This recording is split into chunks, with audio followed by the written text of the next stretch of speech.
Nicoletti, a landscape architect studio outside in Dallas, Texas.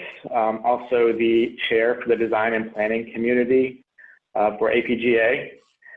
This year we have re-envision, celebrate design. Instead of a happy hour, we put together a panel of 3 different conversations with garden staff and designers to discuss COVID-19 and the current situation of public gardens. It was broken down into 3 sections. One is design strategies for immediately opening, long-term strategies that could help for resilience of gardens, and also thinking outside the box, more radical strategies looking forward for public gardens. I'm Andy Sull, and I'm a landscape ecologist with Sasaki Associates outside of Boston, Massachusetts. And I'm the co-chair of the design and planning community. We would like to thank our sponsors, DDA Design Studio, Cloud Geshen, GWWO Architects, Julie Moore Maservi Design Studio, Olin, Studio Outside, and Towers Gold for their generous support of this session. And thank you again to APGA and all of the panelists that helped make this conversation possible. So we hope you enjoy the discussion.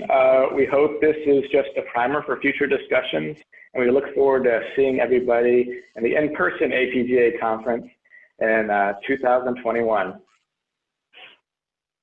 I'm Kelly Norris, the Director of Horticulture and Education at the Greater Des Moines Botanical Garden. I'm Emmanuel Didier. I'm a landscape architect and with my own studio, Didier Design Studio. Hi, I'm Erica Bowman.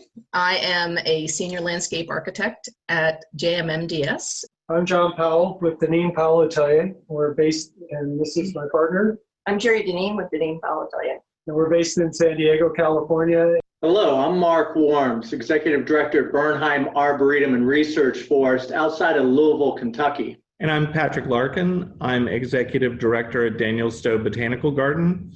We're located outside of Charlotte in Belmont, North Carolina. I'm Julie Moyer Maservi. I've been a consultant to the APGA members, many of them over all of my career. To kind of start the conversation off, Patrick, would you mind discussing kind of the status of the Botanic Garden from really the time where things got serious in the United States and where you are now, and if you are open or planning on opening in the near future? Daniel Stowe Botanical Garden closed to the public in the middle of March. We decided at that time, even though there weren't any official orders either from North Carolina or from the federal government to close, we decided that it was in our best interest, just given some of the restrictions that we saw coming down the pike, and wanting to make sure that for the safety and health of our visitors and for our staff, that we were doing the best that we could there. The very next day after we closed, that's when the governor of North Carolina announced a stay-at-home order. And so we had been closed until the end of May to the general public. We actually had to cut a lot of our staff back to a skeleton crew, both in the gardens and then administratively. And we opened at the end of May just to members, and that's what we're doing right now. We're open a limited number of days and a limited number of hours to our members.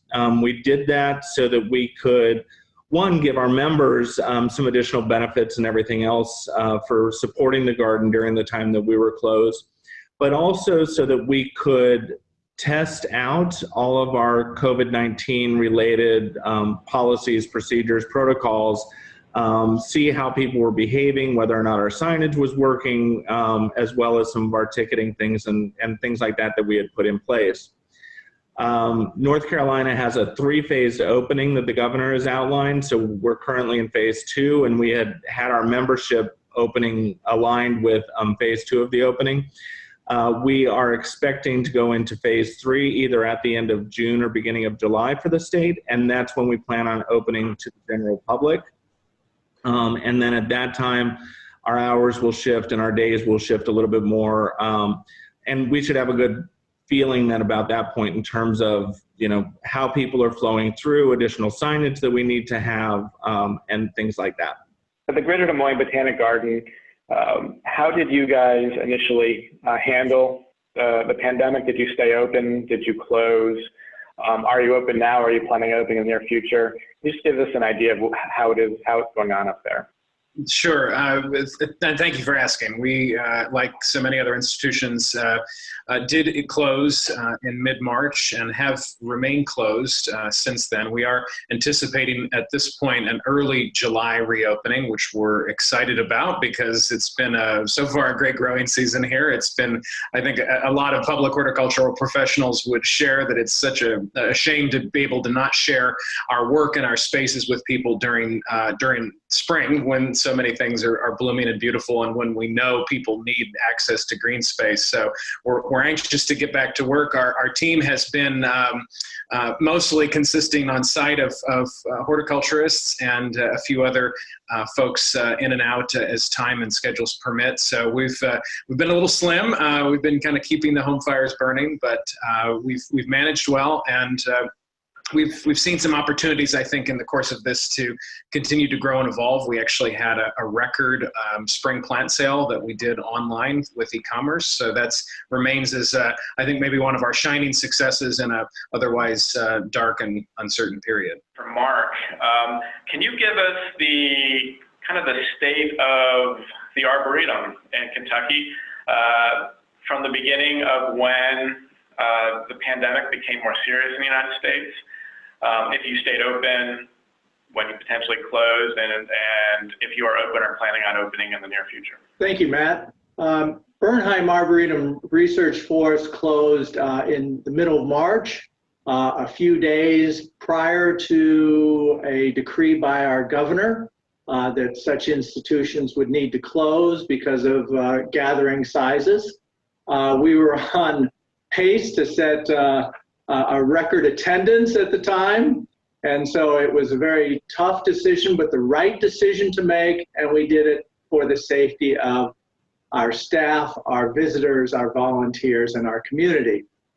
We remain closed today. We are looking at an early July opening.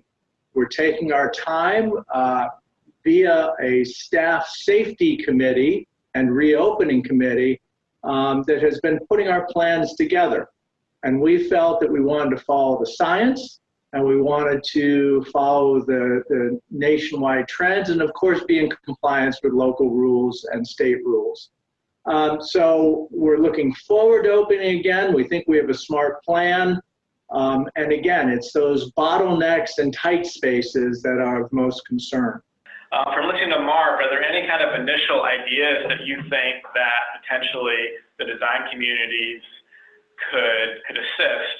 First, maintain their initial goal, which is opening with a couple of these elements closed, but also hopefully in the future make it open and as kind of natural as it has been in the past. It's a tough question because Mark knows his situation far better than we do. So it's a little presumptuous, I think, of us to suggest anything. I'm dying to go and see his Arboretum. I haven't been there yet. But one of the questions I actually had for Mark was, having been through the process that he's been going through since closing and now in opening in July, if we have a second wave, would he be able to keep open knowing, Mark, would you be able to keep open knowing what you now know? Or do you think that it would change everything back again to keeping everyone out? I'm just really interested in how that works in such a large place. Well, we are instituting timed ticketing, timed reservation system. We've never had that in the past. And so messaging that is really important. I think many of the procedures and processes that we're putting in place, including making a few of the major walkways and trails one way only, it would allow us to stay open even if there is a second wave that is not truly significant and suddenly the governor steps back in. So we feel good, and that's one of the reasons we've taken our time. Our employee team has really been walking and taking care of the details around these locations. We have the Giants ready to be fenced off just to open up a wider perimeter around them, which would allow more people to get photos, but would also allow them to be spaced differently. So I think we're being pretty diligent about it. One thing I was wondering about just was if you could indeed stay open next time because of all the careful preparation you've taken, I just keep thinking about the word essential services and how it is that if public gardens are not essential services, what are they? I know everyone needed the time in the beginning to be able to get their acts together to figure out how to reopen and change these points of entry and one-ways and all of those things that people are doing. But I guess I keep thinking that really what we should be calling ourselves is not essential services, although that's certainly part of it, but indispensable spaces. Because that's what we are. And it's I think now that everyone's back up to speed with their understanding of these many different methods you're all taking, why don't we just go to our governors and to our to all the leaders and say, of all places in the world with light and air and being able to breathe, being able to see beauty, being able to get out into nature, that's what we do. That's what public gardens are. And there's nothing, in a way, that's been more important to people than what we do. Plants, beauty. Julie, along those lines, I think it would be very difficult for us to close again. I think it would be more of, let's close all of those activity nodes and fence those off, but leave the grounds and the trails and all of that open. Because to your point, like every garden, we've had a lot of people say, you made the right choice, you acted on behalf of the public, which was good. However, we also have received many of those calls that say, oh my gosh, just when I need you the most, when I need to be out in nature, be in beauty, be able to breathe air and smell the flowers, you had to close your gates. So I think the second time would be very, very difficult. And so we would probably take much more drastic steps in order to stay open than perhaps we were ready to do the first time. In my experience, too, the gardens I have visited since reopening, whether or not it was mandated or not, most of the children's gardens are closed. I think for obvious reasons. I was curious, John and Jerry, you've designed several children's gardens that are fantastic. I was wondering if you thought about, or if you think about how a children's garden potentially could be altered or redesigned that could help with keeping social distancing or letting it be more heavily used in response potentially to things like the pandemic. One of the things that we're doing with our zoo work especially is trying to take a lot of those children's garden elements and spread them throughout the project, throughout new projects or throughout the facility, so that as opposed, we're also doing children's play areas or children's gardens within some of these. But I think that the main thing that we're trying to do is to include children's activities throughout the space. Activities that are related to the theme of the space, so that it's not just a play area, not just a play thing, but something that actively involves kids as they're walking through the entire area. Because like you said, opening up a children's garden is, how do you do that in their current conditions? They're designed for lots of kids in a small space and the activity and everything else. And there's certainly some of the activities in a children's garden that you can't provide somewhere else, or that would be very difficult. Things that involve climbing, getting up in the air, things that need a 6-foot fall zone around them. That ends up being fairly expensive to be able to go back and retrofit into a garden space or whatever. But there's a lot of things that you could do at ground level or other kids' activities that can take some of that play experience and bring it out into the rest of your garden. So it's just not with not only doing children's play, if we spread those activities, what could those possibly be? And we see those that it would be a good educational opportunity where you design something that is representative of wherever you are. And so that design is based off that and gives you educational value as well. Simple, small things that just keep spacing the children out and visitors out throughout the facilities. And I think, a lot of these, if they're at ground level, then they don't necessarily need fall zones, and they can be fairly simple. We talked about things like at San Diego Botanic Garden, a couple of the things that we included in the children's garden were a real simple tic-tac-toe game where you had plywood elements that you moved around to be able to do the tic-tac-toe. Now, certainly there's touching involved with that, and there's some COVID-related things that, cleaning that might need to happen with that. But then we did a hopscotch game out of leaves, or big leaf shapes. So that could be something that ends up being painted on the ground or use tape temporarily, or if you want a long-term one, you could grind it into the concrete or do something to where you could include these things throughout. We also talked about providing things like different kinds of children's activities, almost like a...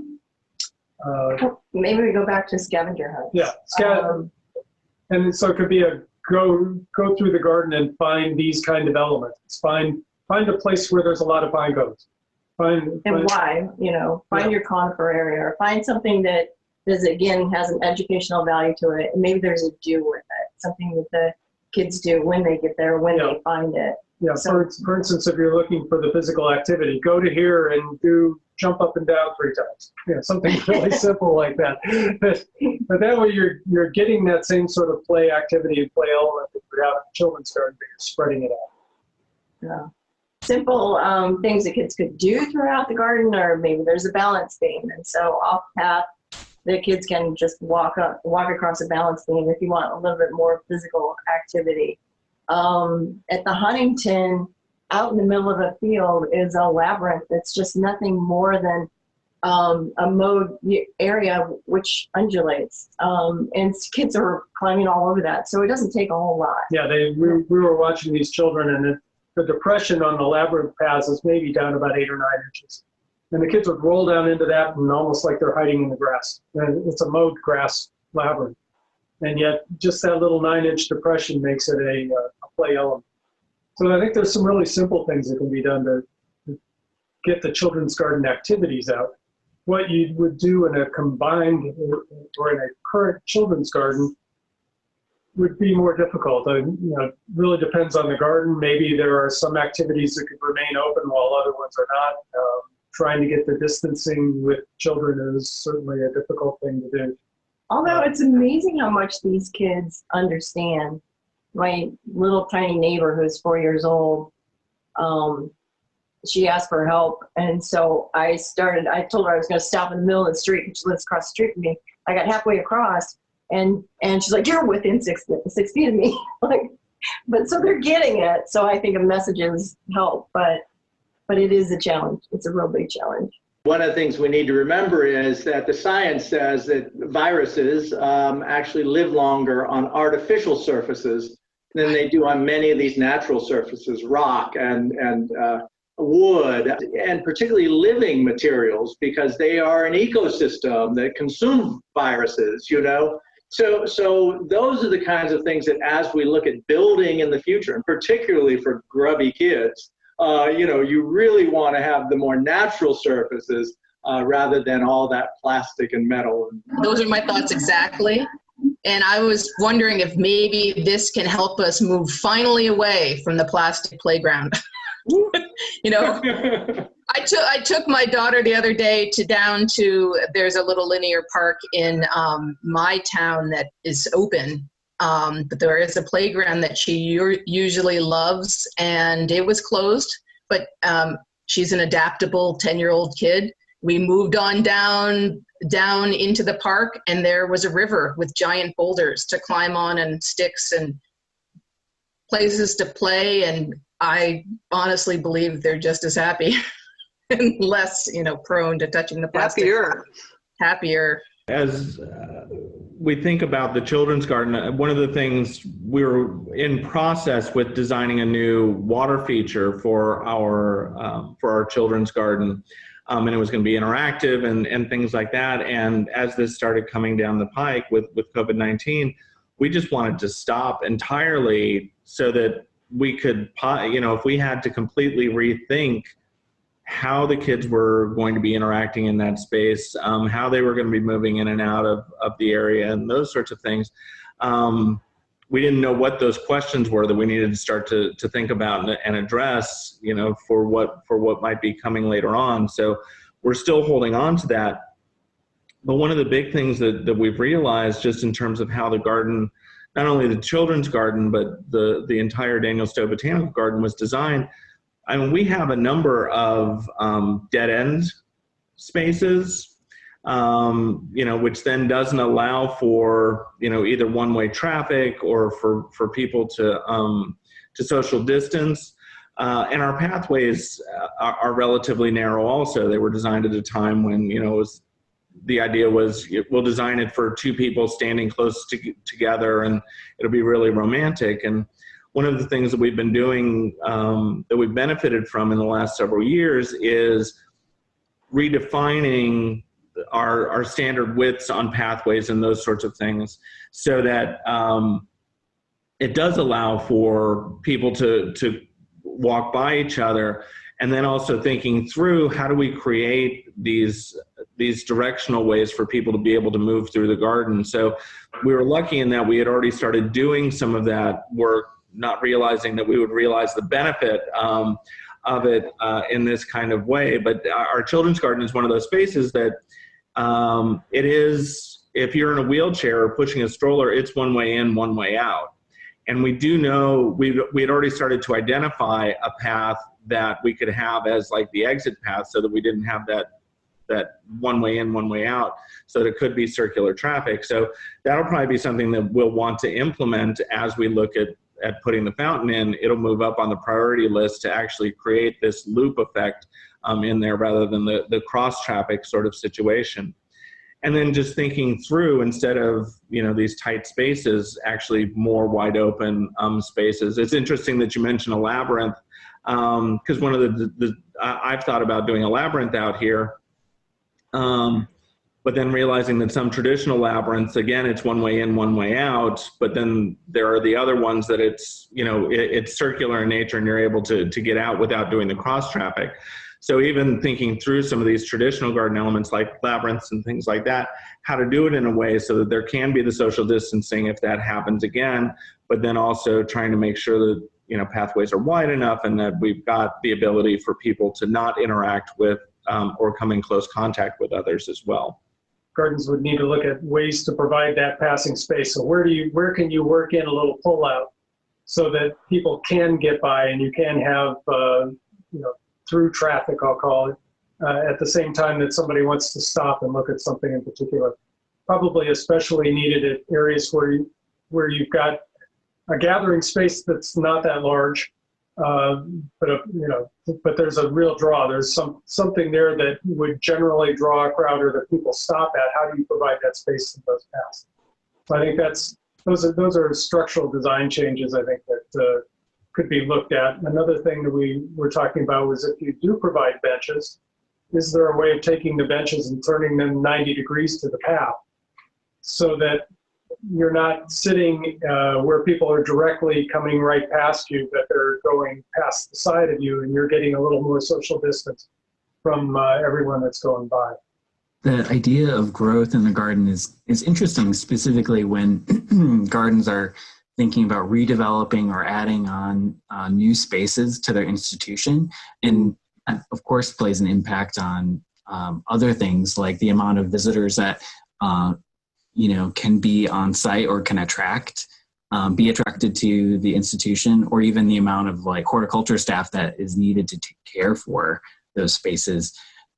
So given that, we're adapting our institutions and our gardens to be more flexible, have, greater distance between visitors, how do you see that playing out in design, and then how does that relate horticulturally? I was in an interview just earlier this week, and where I said, I'm tired of hearing about right plant, right place. I'm a plant geek and a plantsman, and what I would rather do is to actually have a better kind of horticulture. I'd rather start with the place first. I'd rather start to understand topography and geology and previous land use by humans and the lingering legacies that land use has on property.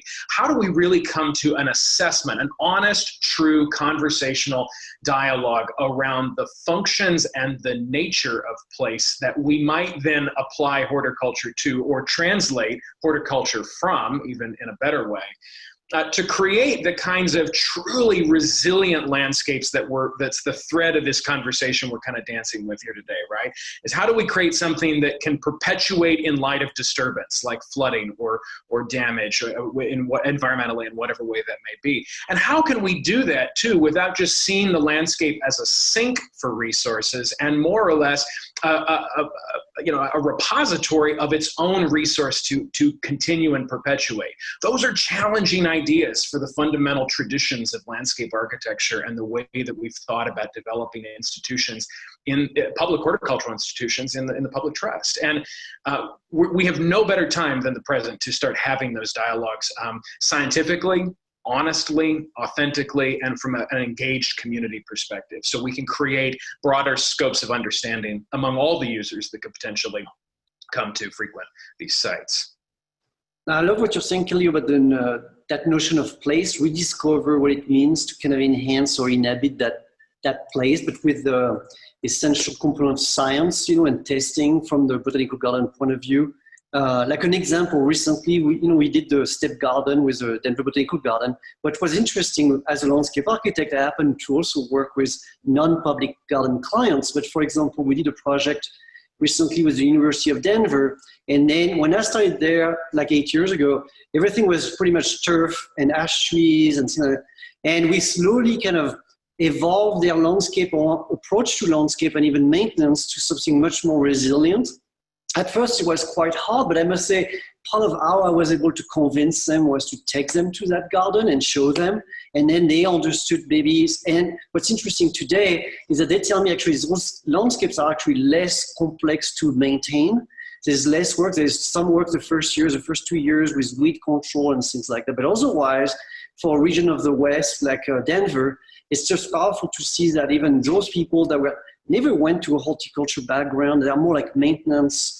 And the fact that they could find that nursery, or we could find at nurseries plants that are kind of better adapted, and they were able to use them, and they know how to maintain them. And now it's kind of becoming a landscape that not only is less maintenance, students tend to gravitate there, they find it beautiful, they feel like they're connected to Colorado when they come there.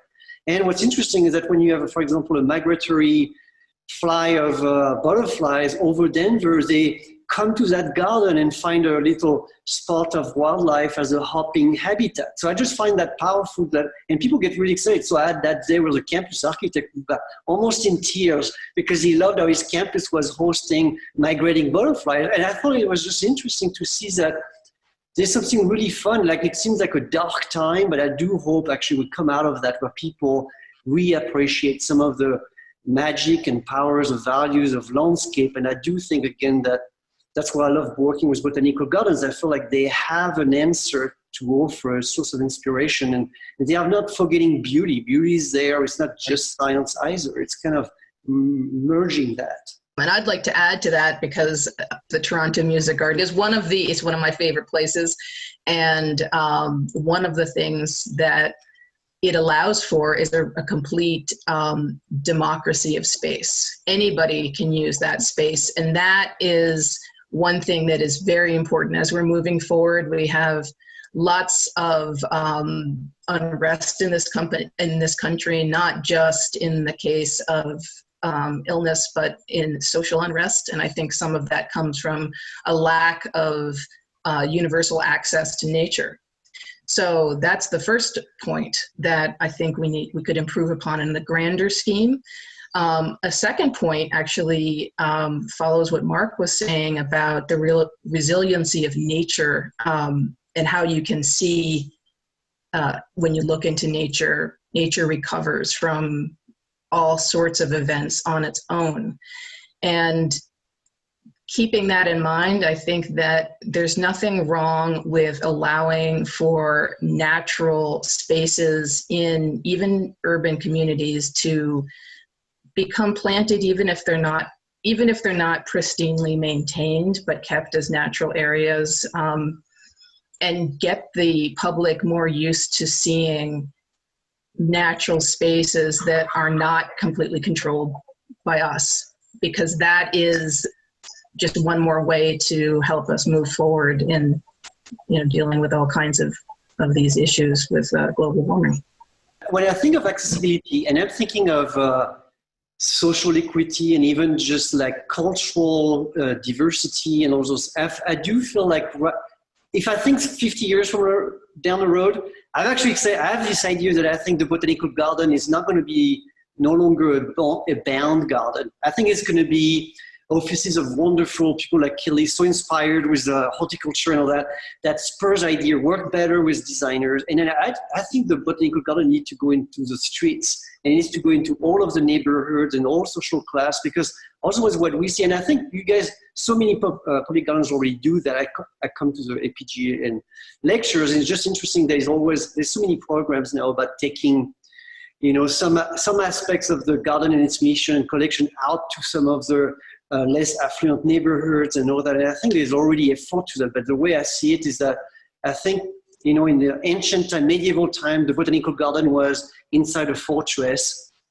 Over time, it has expanded, and I think it's time to really blow that wall. I think the world of botanica and collection and art and culture and cultural diversity and food and all those aspects covered by need to spill out even more. I think it needs to become the main spine of a city. The city should live around its horticulture, because if you think of food in the future and dependency and resiliency, you can't afford not to get better at living with plants. So I think forget the wall, and I think it needs to spill out even more. City as garden, right? Yeah, I think so. Totally. And the question of accessibility is out the window because you live in it. Often we think it is money that influences our attendance and who comes to gardens, but it's really about being welcoming overall. And in this day and age, we simply must reflect and invite in the entire community and reflect that community, on our boards, in our staff in particular, and of course in our attendants, our visitors. So the more we can pull in cultural references, the more that we can pull in ethnic references that invite different communities to our gardens in the future, I think that's going to be extremely, extremely important. And that's programming, but it also may be physical references that make people feel welcome. I've heard several fantastic ideas that would be considered radical by some. But it's been touched on through this conversation that we're kind of coming to this convergence of social justice, environmental justice, unlimited accessibility, and gardens can play a huge role in promoting these things. Gardens in general are very trusted organizations. They're organizations people are really can't wait to get back to or dying to get back to. So it almost speaks to the expansion of mission and vision of gardens and how gardens can facilitate what you have all been talking about, spreading beyond your borders and really infusing these ideals into community. And so I guess with that in mind, we've talked about this a little bit, about how would gardens do this, and how would gardens, potentially through design strategies, be able to better project their missions and their visions of these very important topics. Matt, I would only ask why we need to project when at first we couldn't convene. And in fact, I think that's perhaps the first step we could take is maybe not to assume that we're missionaries with a cause, but in fact that we can in fact be co-facilitators and community partners, and we can convene dialogues and actually not talk and actually do some listening and think less of gardens as spaces defined by lines drawn and more in fact by the content of their cultural richness. I mean, look, resiliency is inherent to the human spirit. It knows no cultural boundaries. Every race of human that has ever existed since the evolution of our species has had some inborn genetic programming to continue and to want to perpetuate. It's part of the biological order. And so we have a tremendous opportunity at this incredibly unique time in our history to convene not only very practical conversations about how do we just continue as institutions in the nonprofit and the public trust to do what we do, and we've had a rich conversation around accessibility and those kinds of design-driven ideas, but also how to talk about how we break the mold on what we think we're designing and who we think we're designing it for. And I just, this notion of city as garden is something, and look, I prefer, if you showed this recording to half of my board, I mean, they would probably, they would be shocked. And again, maybe they would, maybe they're used to me saying this kind of stuff by now, but I mean, and maybe, and frankly, for that matter, I think I need to be saying it more. I think we all need to be saying it more. I think there needs to be a point where we stop clutching the pearls and just rip the pearls off. And I mean, just have a conversation about why gardens have to be locked behind a gate, and why, in fact, we can't be doing more to really activate green space that is already in the public trust in so many cases. I know APGA members span the gamut from nonprofit employees to charitable trust employees to municipal employees. Public gardens are broadly defined in this country by how they operate and who they are and how they're set up and whatever. We have a lot of green space in our world today that, to the public value, in the public trust, is not delivering a great ROI for the amount of resources that are invested to keep them as they are today. Acres of mowed turf in this country, acres of relatively sterile park ground that are often at a disparity of access based on what neighborhoods they're in or who can convene them. Why not take all of that treasure and all of that time and make that investment in a more value-driven way? Let's stop looking at the way we think we know it, and let's look at the resources that we have. Because oftentimes, when we look at the resources that we invest in the green spaces we have today, there's often a disparity in what we invest and what we get out of it and who gets it. And I think that whole conversation is something that, as cities, as communities, as neighborhood associations, as however we sort of are integrated into the fabric of urban and suburban life these days, as our institutions go, is a real conversation we need to be driving and convening so that we can all be listening more towards a better result. A lot of thinking and designing specifically around botanic gardens and institutions for climate resiliency. And it's kind of interesting to see that this pandemic, COVID-19, is coming at a time when a lot of people are rethinking future strategies. Have you thought about how this might implement future things within your master plan or strategic plan as it comes to design? I think we could heartily say yes. In fact, I was waiting to see if who wanted to jump on this first, but I'll mention what I just spoke about earlier about it's called the Robert D. Ray Asian Garden. It's a living monument of our late former governor, who was a key humanitarian figure in the late 1970s for Southeast Asian refugees. One of only 2 states in the U.S. That ultimately allowed for resettlement of Southeast Asian refugees, and that being Iowa, of course. And so this garden, in name, not literally, has existed in a green space footprint adjacent to the botanical garden for really over a decade, and has been the subject of flooding damage because of a lack of resilient design in its initial phases, as well as vandalism and other sorts of causes of the public commons. And so to that point, Andy, the subject of resiliency has really been embedded in that conversation and in the conversations in our master plan for the footprint we already are responsible for, because we have you know, if you include the Asian garden, well, we will have nearly a mile of river frontage within the scope of our leasehold with the city. And so the very topic of how do you create horticulturally driven landscapes that are designed to flood has been something we've wrestled with for some time. And it's interesting because the pandemic, as you know, does sort of bring to light all of these topics. Yet there's an incredible amount of cynicism that exists in the public space as to whether that's even possible.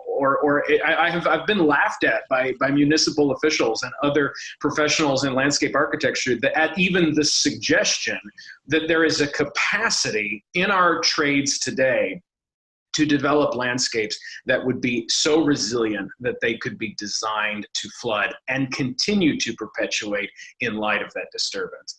And so I think, in fact, you know, we've thought and talked a lot about that. It builds on, you know, on research that we've had access to, and really, you know, sets up an opportunity for our botanical garden to be a living case study in some of these ways, which I think in itself is a challenging sort of space to even articulate and enter into. And Emmanuel can comment on that to some degree as our process of the master plan played out. It challenges people's notions of what a botanical garden is and what it can be when you talk about spending a lot of money to develop a piece of property that you're willing and actually excited about letting flood. Emmanuel, do you have any things to add to that? Sure, it's such a huge question, and I love you asking it. And it's true that, so to step back, what I find interesting when you are at the convergence of such large issues of what does it mean to kind of live or build a civilization like ours that is sustainable and resilient and healthy, and you realize, like, recently there were so many pressing questions. Like a year ago, it was much more about pollinators than it was about COVID. And I have children, and they come home and they go to school, and they all want to, I feel like there's a huge stress in children right now, even to understand what does that mean to live in a world that is already at its limit and stressed out and being challenged every day. And we are being challenged now. And I think it's kind of a very interesting question of how do we want to treat the landscape or the world we live in a way that can start to provide a sense of stability while we're kind of in the middle of something very unstable. And I think people have a hard time living in a world that is unstable. So where I think there's something tremendously helpful and a great position, I think, for public gardens today is to become a really powerful source of inspiration and a place for experimentation and a place to conduct research, so that whatever we do is not just someone on top of their head, what they feel good about, or it's less political maybe, and it could become more scientific. And I think there's something powerful there, or what Kelly is telling. And what we were trying to do in the master plan there, we kind of went from a strategy of, I think maybe I would say older garden design, where you kind of try to impose a vision over the land, to being able to actually understand where do we live, understanding that the place you live in has been in motion for millions of years. It's not new that the landscape is changing in many ways. But we just have to go from a mode of thinking of landscape as a static place where we press our political visions and desires and values onto the land, to suddenly stop for a minute and listen and observe what's happening, bring science into that picture, and really try to understand how do we better live in this environment that we're given to live in, and make the most out of it and increase biodiversity and all those things. So I feel like what's so interesting, I feel like working with Kelly and Stephanie and the entire team there, it was fun to use a master plan as a way of almost like turning a page of a traditional way of looking at landscape to, I think, something that could become like a catalyst for change, but in a way that doesn't freak people out, but instead kind of calm them down, hopefully, and inspire them to apply some of those things learned and tested. And so I think, like, for a botanical garden to test new species, to see what does that mean at the scale of a backyard, to do a meaningful pollinator garden, is something that can be offered where you don't have to go find that science into a very complex PhD written notebook. It's something that is beautiful and inspiring that you come upon and you experience it. And I think that could really create change in the way we think of a public street and a public park and so forth. And then one final thing is, I think true resiliency will come as we look at science, and we look at not just natural science and biological science, but as we look at social science as well. And if we want to be relevant in this day and age and for the next 50 and 100 years, gardens simply must display science, follow science, engage people in science, and like never before. And this is that public science kind of concept. But I think it's also displays and very simple understanding and getting people to love science again and understand it's the way we're going to progress.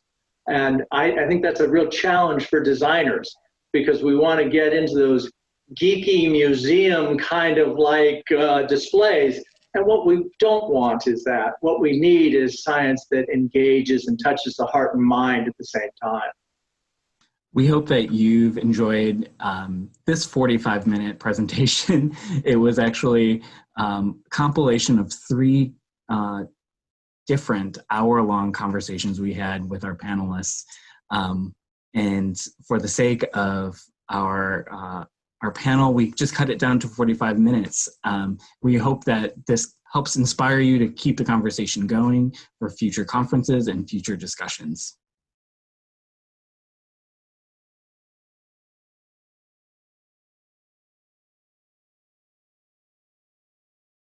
Thanks so much, everyone.